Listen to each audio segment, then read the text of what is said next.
प्रार्थना के सब्जेक्ट को हम सीख रहे हैं। प्रार्थना से कलीसिया बनी है, प्रार्थना से कलीसिया स्थिर है और प्रार्थना से ही कलीसिया स्थिर रहेगी।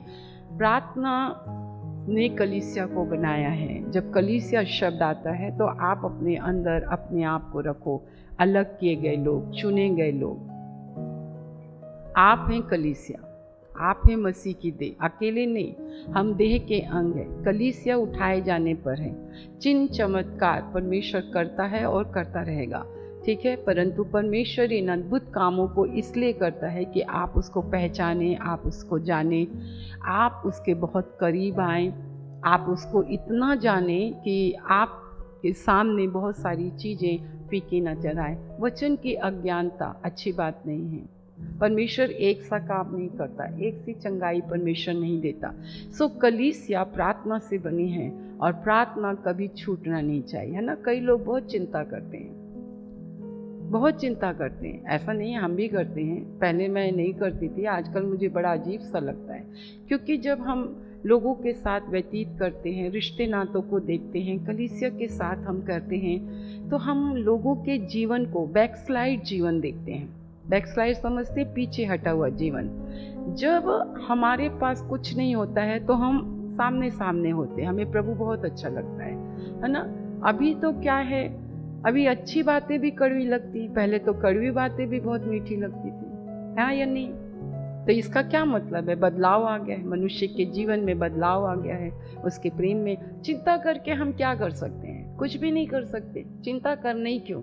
पर उसकी जगह पर अगर हम प्रार्थना कर लेंगे तो बड़े बड़े पहाड़ हट जाते हैं, बड़ी बड़ी परेशानियां चली जाती हैं। इसलिए प्रार्थना का महत्व बहुत ज़्यादा है। सबसे अच्छी सेवकाई प्रार्थना है। ये एंड डेज है, हम अंतिम समय हैं, और बाइबल कहती है अंतिम समय में क्या होगा, अंतिम समय में लोग कैसे हो जाएंगे।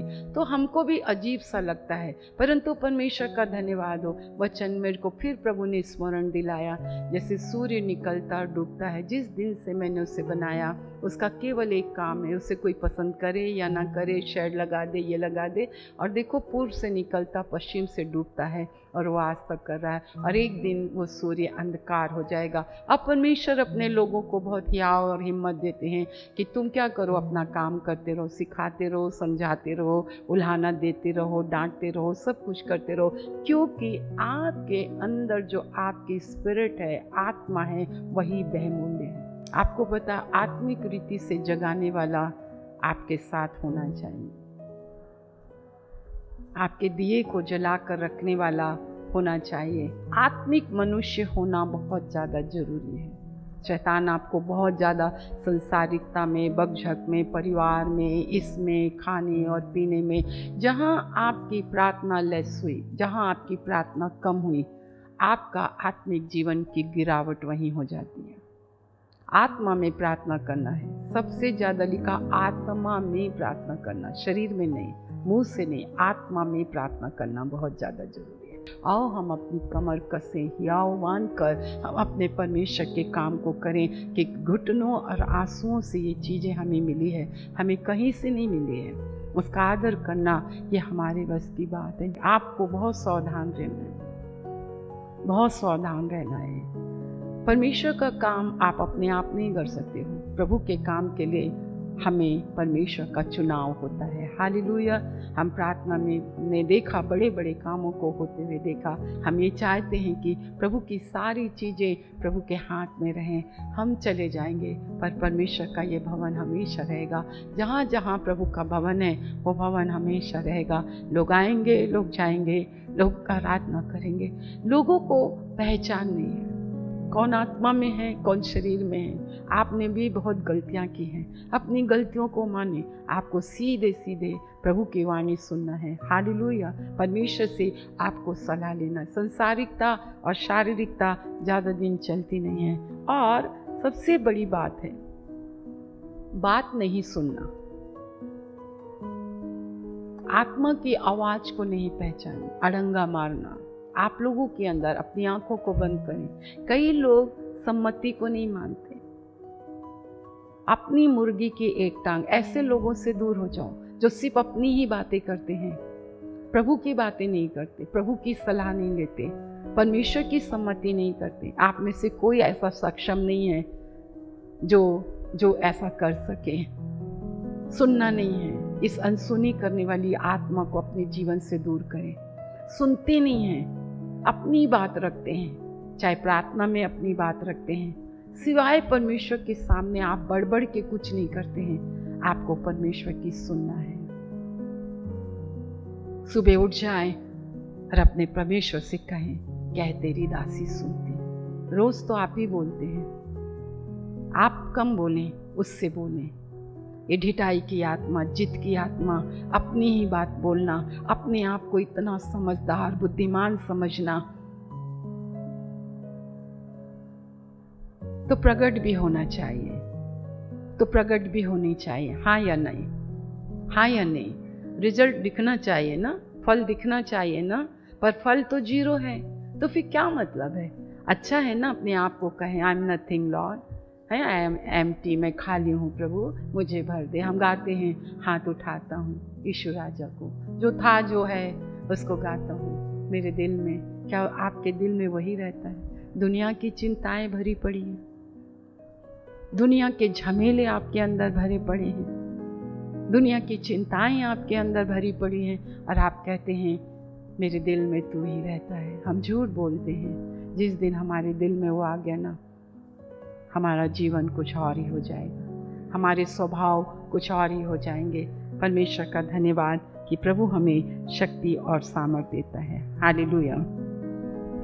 एस्तर की पुस्तक, उसका 8वां अध्याय, उसका 3रा पद। बहुत दिनों से ये वचन मेरे अंदर गूंज रहा है कि प्रार्थना, चर्च बहुत प्रार्थना करता है।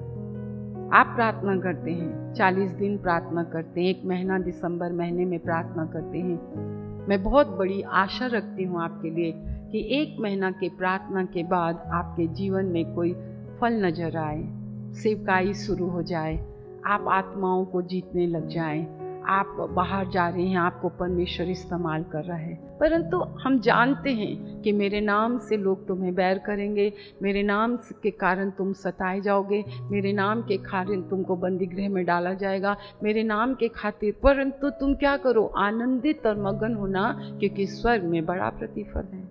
जब परमेश्वर डायरेक्ट तुमसे बातचीत कर रहा है तो आप डायरेक्ट परमेश्वर से सुनो, और देखो सुसमाचार सुनाने वालों की एक सेना तैयार हो रही है। अब ना हमें रोटी कपड़ा नहीं चाहिए, हमें आश्चर्य करनी चाहिए। अब आत्मा की आवाज़ ये है, हाँ, अब आत्मा की आवाज़ ये है कि मेल के सुसमाचार के तैयारी के जूते पहनकर जाओ, आत्माओं को उनको अंधकार के वश से निकालो। हाँ, हमें उनके पास जाना। सुने सुनाए वालों को क्या बैठना, जिस इलाके में तुम रहते हो। मेरी नाराजगी यही तो है ना। ऐसी प्रार्थना का बोझ हमको होना चाहिए। शारीरिक प्रार्थना से कुछ नहीं होता, और आत्मा में प्रार्थना करो, क्योंकि आत्मा तुम्हारी आत्मा के साथ प्रार्थना करती है। शब्दों की प्रार्थना नहीं चलती मेरे प्रियो। जब आपके जीवन, आपके गली में, आपको ये सब इसलिए चैलेंज लो, चैलेंज करो परमेश्वर के। यहाँ पे बड़ी स्टोरी है यहूदियों की को अपनी रक्षा का अधिकार मिलने के लिए। आज हमें भी हमारे अधिकारों की रक्षा के लिए हमें धरने की आवश्यकता नहीं है, हमें आंदोलन की आवश्यकता नहीं है, नकारात्मक बातें बोलने की आवश्यकता नहीं है, हमें भयभीत होने की आवश्यकता नहीं है, हमें चर्चे करने की आवश्यकता नहीं है। परमेश्वर ने हमें स्वर्ग के राज्य की कुंजी दी है, परमेश्वर ने हमें स्वर्ग का अधिकार दिया है, परमेश्वर ने हमें सांप और बिच्छुओं को रौंदने का अधिकार दिया है, परमेश्वर ने हमें बांधने और खोलने का अधिकार दिया है। परमेश्वर ने चर्चा करने का अधिकार नहीं दिया है, नकारात्मक बातें बोलने का नहीं किया, डरने की बातें नहीं करी। हमें ये न्यूज़ देखने की जरूरत नहीं है, न्यूज़ तो पहले से ही हमारे अंदर है। अगर तुम्हारा देश छुड़ाया नहीं गया, परमेश्वर आपसे आपका न्याय करेगा। अगर तुम्हारा देश छुड़ाया नहीं गया, ओ परमेश्वर तुम्हारा न्याय करेगा। आम खाने और पीने के लिए नहीं है, परमेश्वर के राज्य की बादशाहत को घोषणा करने के लिए है। एक मजबूत विश्वासी हमें बनना है, एक मजबूत प्रार्थना करने वाले लोग बनना है, स्वार्थी नहीं। परमेश्वर के राज्य में स्वार्थी लोग नहीं होते हैं। प्रार्थना से कलीसिया बनती है, प्रार्थना में कौन लोगों को होना है? संसारिक और शारीरिक लोगों को नहीं, अपनी बीन बजा रहे हैं, अपनी ही डब, नहीं नहीं नहीं नहीं। जब कभी तुम प्रार्थना करो, जब कभी तुम प्रार्थना करो, जब तुम प्रार्थना करो। आइए हम यहाँ पे देखेंगे कि किस प्रकार तीसरे वचन में लिखा है, फिर एस्तर दूसरी बार, माने पहली बार भी उसने राजा से बोला और उसने दूसरी बार, एक ही बार नहीं है, दो बार। यहाँ पे यहूदियों की समस्या है, यहाँ पे यरूशलेम की समस्या है, देश की समस्या है, भ्रष्टाचार है। आप जान रहे हैं, चर्चा करने से क्या होगा? अन्याय हो रहा है, चर्चा करने से क्या होगा? वहां बंद, यहाँ बंद, क्या होगा ये सब पढ़ने से और सुनने से? I hate it. नहीं, हमें मालूम है परमेश्वर ने मत्ती रची सुसमाचार 5वें अध्याय में पहले से हो गया। कहीं आप डरपोक तो नहीं है? डरपोक परमेश्वर के राज्य में नहीं जाएंगे। ज्यादा बातें करने वाले परमेश्वर के राज्य में नहीं जाएंगे। अविश्वासी परमेश्वर के राज्य में नहीं जाएंगे। वो दूसरी बार राजा के पास गई और वहां पर लिखा है यहूदियों के अधिकार का प्रश्न है, हमारे अधिकार का प्रश्न है। हमारे देश में स्वतंत्रता है, समानता का अधिकार है। मेरे प्रियो, बाइबल कहती दूसरी बार एस्तर, और एस्तर के साथ जो उसका अंकल था, कजन था, जो भी था, मैंने एस्तर के जीवन से सीखा इतनी आज्ञाकारिता। रूथ के जीवन से मैंने सीखा अपनी सास की इतनी आज्ञाकारिता। बहनों, क्या आप किसी के लिए आदर्श हैं? जवान लड़कियों के लिए आदर्श हैं, अपने बच्चों के लिए आदर्श हैं। बाइबल बोलने से कुछ नहीं होता, बाइबल के वचन के प्रचार से कुछ नहीं होता। आपको मालूम है प्रकाशित 1:3 में क्या लिखा है? धन्य हैं वे जो पढ़ते हैं। आप पढ़ते हैं? कैसे पढ़ते हैं? क्यों पढ़ते हैं? पढ़ के क्या करते हैं? क्या आप सुनते हैं? जब आप पढ़ते हैं तो परमेश्वर, आदि में वचन था, वचन ही परमेश्वर था और वचन के साथ परमेश्वर था। ये परमेश्वर है, ये बाइबल परमेश्वर है। जब हम इसे पढ़ते हैं तो हमसे बोलता है। तो क्या हम सुनते हैं? और जब हम सुनते हैं तो क्या हम चलते हैं? एस्तर ने सुना, अपने कजन की बातों को सुना। हम परमेश्वर का धन्यवाद करते हैं। प्रार्थना करने वाले लोग अच्छे सुनने वाले होते हैं। आप सुनते नहीं है ना, बोलते हैं, उनकी नहीं सुनते, आगे बोलने लग जाते हैं। ये चरित्र प्रार्थना करने का नहीं होता है। सुनना, सुनने का मतलब समझना कि जो परमेश्वर आपसे बोल रहा है आप उसको समझ भी रहे हैं कि नहीं। आपको बोलना है कि हाँ प्रभु, मैं समझता हूँ, मैं वचन पढ़ती हूँ, मैं फुली परमेश्वर के वचन पर निर्भर हूँ। तो मुझे नकारात्मक बातें करनी शोभा नहीं देती हैं, परंतु बाइबल सकारात्मक मतलब मुझे क्या करता है? हियाव बंधाता है मेरे लिए। एक अविश्वासी है ना, तो प्रार्थना में जीवन है ना, कुछ नहीं है, और तुम सकारात्मक कैसे हो सकता है? हो सकता है क्या?